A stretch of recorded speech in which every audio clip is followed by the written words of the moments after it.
Fighting out of the red corner from Dungeon MMA. Put your hands together for Stephen Bundy. And his opponent standing across the cage in the blue corner from Iceni Warriors. Give it up for James O'Brien. This K1 contest will be fought over 3 2-minute rounds. Your referee in charge of the action, Mr. AJ Jeffrey. Okay, first K1 action of the evening then. We've got the big boys in there, 90 kilos K1. Stephen Bundy out of Dungeon MMA in the red corner. James O'Brien out of Iceni Warriors in the blue corner. And I get the feeling this one might be don't blink, Dean. These are some big boys. Yeah, Bundy came out. It seemed like he was kind of like in the zone. Slight bit of nerves. O'Brien's coming in, focused. And it looks like he's going to have some power in that frame. Okay, we're just about to get ready then. AJ Jeffrey, the referee, once more. And let's go, round one. Touch of gloves and we're underway. Unusual style there from Bundy to begin with. Oh, he's got caught with a big right hand there from O'Brien to begin with. Now O'Brien's looking for that power shot. You see the way he's leaning his weight there to his back leg. He's looking to load up that right hand.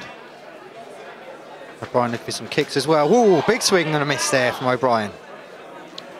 Bundy's got to work this jab, start moving. He simply cannot be there for that right hand.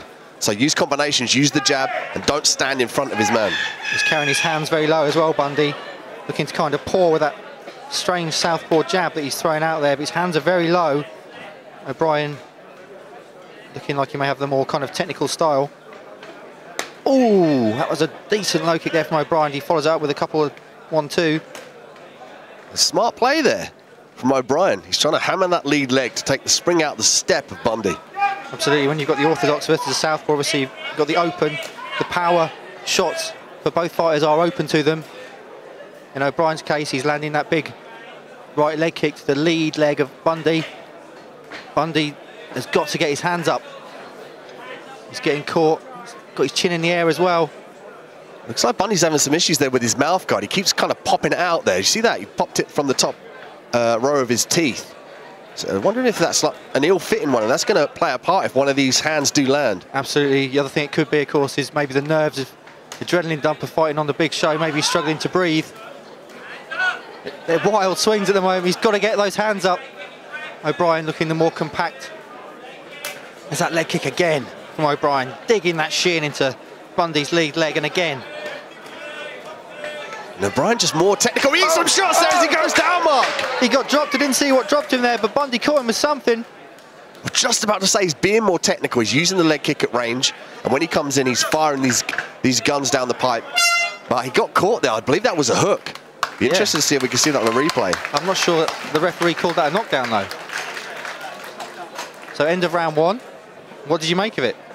This is really interesting to see O'Brien kind of implement his game plan, be more technical. And Bundy kind of seemed like he's looking for a way in. And maybe he was trying to work that jab and gauge the distance to land those hooks. Absolutely. It certainly seemed that O'Brien was having the best of that first round until the knockdown or potential knockdown at the end there. I'd like to see a replay if we could, because I wasn't entirely sure what he caught O'Brien with. There was no count from the referee, so whether or not that's been called a knockdown, I'm not sure. But let's see if Bundy can take some confidence from that into the second of these 3 2-minute rounds. Yeah, that's going to ooze confidence here in the mind of Bundy. And I noticed, I couldn't work out whether it was kind of pre-performance jitters, as you alluded to, the movement of the mouth. I think that was spot on. But now he's caught O'Brien and he sent him crashing to the canvas. That is going to make him so confident coming into the second round. Absolutely. Let's see what he can do. Get ready for round 2 here. Okay, round 2 underway. O'Brien now backing up. Using the distance, he's got to work that leg kick, work those heavy hands, keep the hands up to protect his head for when Bundy tries to land those hooks. Bundy's got a very unusual style coming forward. Sort of hands down and chin in the air. That's going to get you hurt unless you're very careful. Brian's putting his head down, he eats another one. That was a left uppercut. Oh! Oh, it's a big counter shot from O'Brien. Bundy looks rocked. Beautiful power here from O'Brien, and some of those overhands rights were just skimming the chin of Bundy, but that one landed, Mark. As I said, he got his chin up in the air, his hands down, and that's a recipe for bad things to happen to you, which is exactly what happened there. Let's see what O'Brien can do now with this advantage. Would he go all out, press it home? He's letting Bundy have a little time to recover here. Yeah, he's got to get on this chin. He's got to hammer that head. He's caught him again there with the right hand. And again, and again! Bundy's in trouble. He's turning away with these shots. He's got to keep his hands up. He's got to throw combinations and move. He can't stand in front and leave his chin out. Goodness me, what a huge right hand Bundy just ate then. And this is a recipe for disaster unless he gets his hands up. And he's got to work that jab. When he comes in close range, he's got to keep the hands nice and high. You see his hands are nearly down by his waistline there, Mark. Yeah, absolutely, and he is whiskers away from disaster every time O'Brien throws that big right hand. But O'Brien equally has got to disguise this right hand. You know, Bundy's going to know this is coming. He's going to step back to kind of move the distance away from that right hand. And you could argue that Bundy's got the longer reach. So O'Brien's got to come in that range, but he's got to disguise it with punches and combination, even use the leg kicks to distract Bundy. Absolutely, that's a great shout, Dean. I think he was using the leg kicks well earlier to try and set that right hand up. He can't just telegraph that big shot. He knows he can hurt Bundy as we come to the end of round 2. So O'Brien came firing back in that round and certainly had the better of it, Dean. Yeah, Bundy, and so we saw his confidence ooze then, and wondering how that is going to play out in the 3rd round. He's got to make sure he keeps his hands up to his head. If you get bumped on the noggin, that's how you're going to get sent down to the crash mat, and you have to keep your hands up and protect that melon, Mark. Absolutely. He's got to get those hands up. He's got a very unusual style coming forward, hands very low, kind of chin fairly high, which is a bad combination if you're a fighter.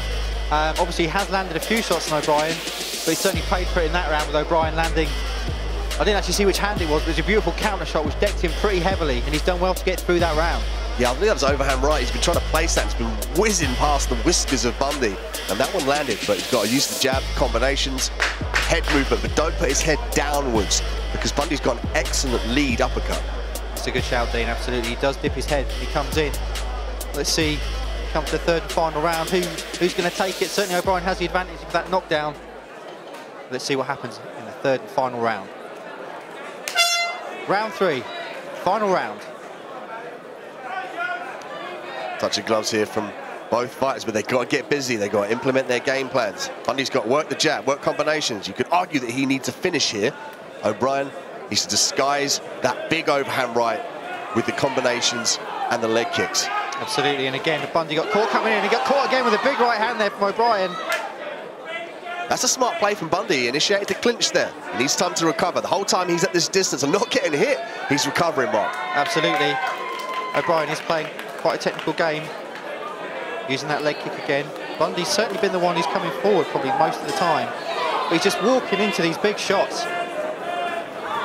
Bundy's so eager to land those punches, but he's closing the distance and allowing Bryan to be much closer to land that overhand right. He needs to use the jab and put O'Brien at the end of his punches. Again, Bundy seems to be struggling a little bit with that mouth guard. He definitely needs a mouth guard given the way he's getting punched. O'Brien backing away, using the jab as a rangefinder. Throws that big right hand. Bryan, there we go. O'Brien's starting to use fakes now and feints. Needs to distract Bundy. Make this overhand right, just missed there, hit the shoulder of Bundy. Bundy looking for that right hook. Oh! That was another big right hand there from O'Brien. Bundy's on chicken legs, he's going, and he survives. Interesting to see O'Brien back up. Doesn't want to walk into that uppercut or those hooks from Bundy. Say what you like about Bundy, but he's got a chin on him. He's taken some heavy leather these last couple of rounds. Whoa, you can see there, look. Did you see that? That is a telltale sign. Bundy shook his head and blinked as if to illustrate, oh, I'm dizzy, I can't see much. Yeah, I think he may be struggling. If O'Brien can just on one big shot, maybe I think he's going to run out of time. Yeah, I mean, testament to Bundy's heart to stay in there despite feeling like that and eating those heavy, heavy shots. Absolutely. End of the fight then. We do go to the first decision of the evening. You have to say O'Brien, you'd think the judges are going to favour him in that fight. He landed some huge shots from Bundy. Great job by Bundy. I mean, even the referee there patted Bundy on the back. He's well aware that he took some punishment and still stayed in there. Absolutely. I mean, usually Bundy's taking his gloves off in the rear. I can see he's not even got his hands wrapped, which is the most unusual way to come into a fight. Yeah, some fighters do that to try and transfer more power through those smaller gloves. If you wrap your hands, there's more padding. could argue that that limits the power, but it does protect your knuckles when you wrap your hands. So maybe he was looking to kind of get those knuckles dug in through that lever and padding and deliver that to O'Brien's face. Absolutely. And, unfortunately for him, he was the one taking the majority of the damage in that fight. Shipped some huge right hands, Dean. But all credit to him, he's still standing at the end. O'Brien did a great job as well of kind of using that jab to gauge the distance, to land that overhand right. But he abandoned the leg kicks, which was surprising to me because he's having some great success there. Absolutely. So we're just waiting now for the official decision. Judges adding up their scorecards and getting the official decision here to Tom Vince. He's about to deliver it. Fighters to the centre of the cage, please. Ladies and gents, let's hear it for both these guys in the cage. 3 rounds of hard work there. They won't forget that one in a hurry. After 3 hard-fought rounds, we have a unanimous decision. Your winner in the blue corner, give it up for James O'Brien. And let's hear it for Stephen Bundy.